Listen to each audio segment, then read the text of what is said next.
Ok, pas de souci. Merci à vous de regarder Rendez-vous Matin pour cette seconde partie. Vous le savez, nous passons à table avec Sylvie Delenclos. Bonjour Sylvie. Bonjour Grégory. Et du coup, aujourd'hui, pour cette recette salée, nous allons parler du gratin dauphinois. Voilà, très simple aujourd'hui. On va parler de la pomme de terre. Très simple, mais il y a quand même Voilà. beaucoup de choses à dire sur ces fameuses pommes de terre. Oui, la pomme de terre, c'est... Il y a toute une histoire. Ça vient d'où déjà cette pomme de terre? Elle a pris naissance où Au finalement? Pérou. Au Pérou. Pérou, sud-ouest de l'Amérique latine aussi, voilà, toute cette région.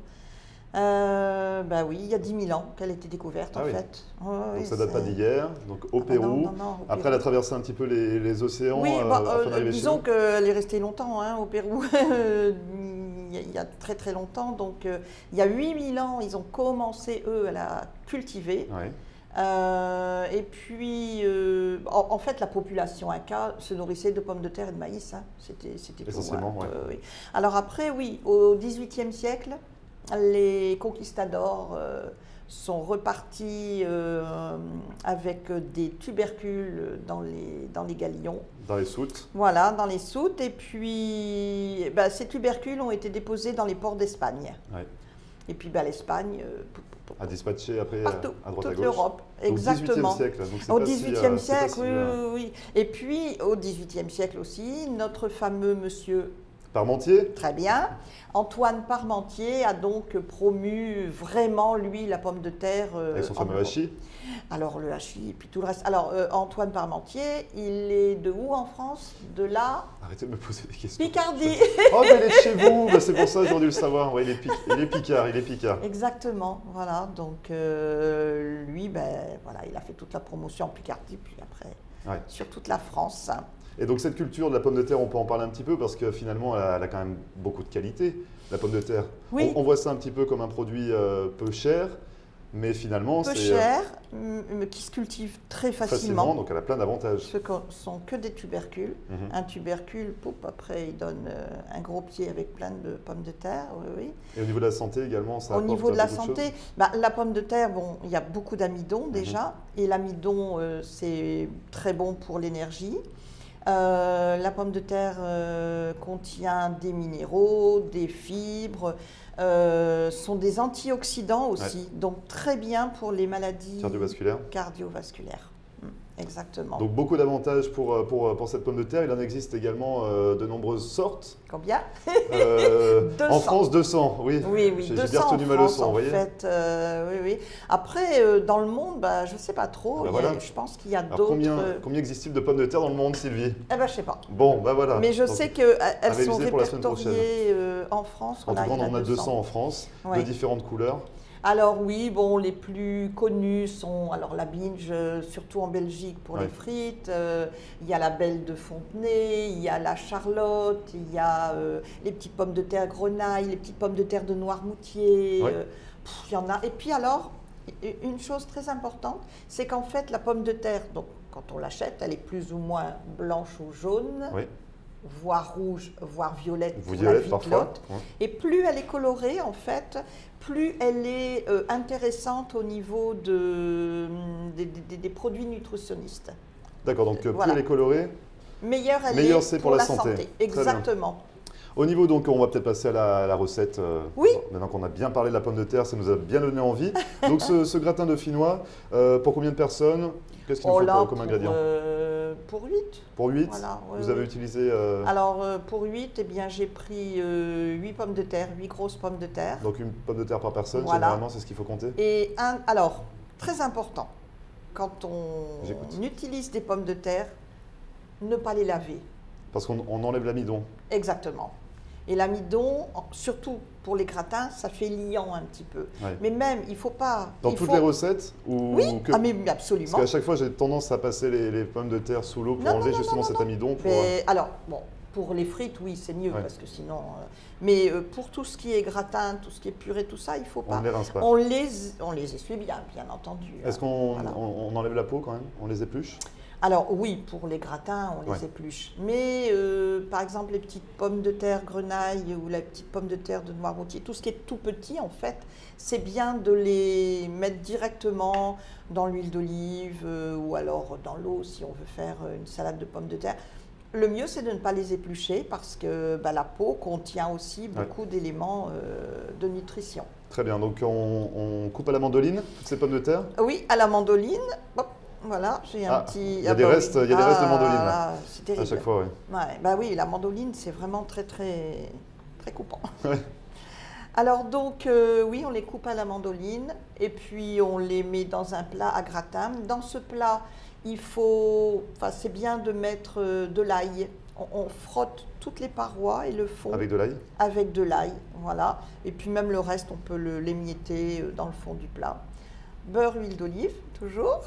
Forcément. Ouais. La petite dose d'huile d'olive. Voilà. Ensuite, on met nos pommes de terre, un demi-litre de crème. Oui. Voilà. Alors, selon les recettes, on met du fromage râpé? Non. Non. Alors, le gratin dauphinois, c'est pas de fromage. Ah, le sans gratin fromage. savoyard, c'est fromage râpé. D'accord. Voilà. Mais oui, selon les recettes, on met lait plus crème. Moi, non. Crème? Ah ouais, c'est bien meilleur. Ouais. Franchement, oui, c'est bien meilleur. Et puis donc, 1 heure au four à 180 degrés Celsius ou 360, 380 degrés Fahrenheit. Ah, vous nous faites la conversion, c'est bien, j'aime bien. Très bien. Donc oui, parce que moi j'ai des amis français qui me suivent sur Facebook. Donc ici, c'est plus pratique. Ça évite d'aller chercher à chaque fois quand on n'arrive pas à retenir. Exactement. Pendant combien de temps vous avez dit? 1 heure. Pendant 1 heure. 1 heure. Très voilà. bien. Est-ce qu'on met un peu de noix de muscade ou quelque chose comme ça? Pardon, j'ai oublié. Fleur de sel, poivre et muscade. Et muscade. Très important. Donc j'ai quand même de bons restes en cuisine. Absolument. Voilà. Donc pendant 1 heure. Et on le déguste tout simplement. C'est la sortie du four. L'idéal, c'est de faire comme j'ai fait, c'est-à-dire qu'en fait, une fois qu'il est refroidi, moi je le mets au réfrigérateur et on met des poids dessus. Pour vraiment l'aplatir. Oui, et parce que quand on coupe, on va avoir vraiment de la belle tranche. Ouais. C'est mieux. On peut se servir aussi d'un petit emporte-pièce. Hop, on fait ça. Pour détailler les pas. Exactement. Ouais. Et puis on a quelque chose. Hop. Je vous regarde galérer, mais oui, on a quelque chose de circulaire. Quelque chose de circulaire, voilà, qu'on peut mettre dans une assiette. Hop. Voilà. Et puis dans l'assiette, à côté de la viande, vous voyez, c'est bien. Ouais. Alors rond ou carré, qu'importe. À chaque fois avec un emporte-pièce. Voilà. Quelles sont les viandes qui se marient bien finalement avec le gratin dauphinois? Oui, pas les poissons. Non, c'est pas terrible. Poisson, Poisson, pommes de terre, j'avoue que. Mais oui, les viandes en sauce, on peut. Bon, ça fait encore plus riche. Mais sinon, toutes les viandes grillées, oui, c'est super. Les côtes d'agneau, la côte de bœuf, tout ce qui est viande rouge, même viande blanche, en fait, on peut. Gratin dauphinois. Donc toutes les viandes. Oh oui, gratin dauphinois, ça va vraiment avec. Et dauphinois donc. Alors dauphinois, du Dauphiné, donc sans fromage.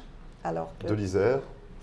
De l'Isère. Voilà. L'Isère étant dans le Dauphiné. Dans le Dauphiné, tout à fait. Voilà pour le gratin dauphinois. Exactement. Une recette qu'on retrouve comme à chaque fois. Oui, bon, c'est une recette vraiment très simple qu'on a fait ce matin. C'est la recette de rentrée. Mais bon, c'était surtout aussi pour parler de la pomme de terre, parce que la pomme de terre, on croit que bon, voilà, c'est quelque chose de banal. En fait, elle se décline dans. Oh là là, mais on fait plein de recettes. Alors bon, il y a les frites, il y a les purées, l'écrasé de pommes de terre, très tendance. On fait aussi les rostis, comme on fait en Suisse. Ah oui. On râpe les pommes de terre et puis on le met dans une poêle. Comme une galette, c'est ça? C'est ça, comme une galette, ça fait comme une grosse crêpe et c'est très bon aussi. Qu'on appelle râpé, il me semble, du côté de Saint-Étienne, dans la Loire. D'accord. D'où je viens, voilà. La râpée stéphanoise, vous regarderez. Parce que les Suisses se sont appropriés cette histoire de rosti, mais il me semble qu'à Saint-Étienne, on se bat également pour le titre. On va vérifier tout ça. Donc on vérifiera ça. Mais c'est vrai que la pomme de terre se présente sous toutes les formes et finalement s'accommode dans tous les plats. C'est extraordinaire, voilà. Alors bon, c'est vrai que dans les régimes amaigrissants, on ne met pas trop parce que c'est quand même un féculent, donc ça fait un petit peu grossir. Mais dans un régime classique, je dirais, une cuillère de légumes verts, une cuillère de féculents, c'est très bien, c'est un bon équilibre. Peut-être cuite à l'eau, dans ce cas-là, la pomme de terre. Oui. On évite le gratin dauphinois, 100% crème et 100% huile d'olive. On évite crème, cette recette. Pour les régimes, c'est pas terrible. Donc pour revenir sur votre recette, on peut la retrouver donc sur votre page La Cuisine de Sylvie, avec la vidéo. Sûr. Comment vous contactez, Sylvie? Alors, 954 579 23 11. Et le mail? Et le mail, privatechefsylvie@gmail.com. Sans erreur. Parfait. Merci Sylvie. On se retrouve la semaine prochaine pour une nouvelle recette? La semaine prochaine, pour une nouvelle recette. Sucrée? Sucrée, forcément. J'ai quelques idées. Peut-être une forêt noire. Je vais valider pour la forêt noire. Validé. Bon, alors je suis obligée, j'ai pas le choix. Surprise. Merci Sylvie, à la semaine prochaine. Allez, bonne semaine Grégory. Merci bien. Au revoir. Et nous, on se retrouve juste après ça.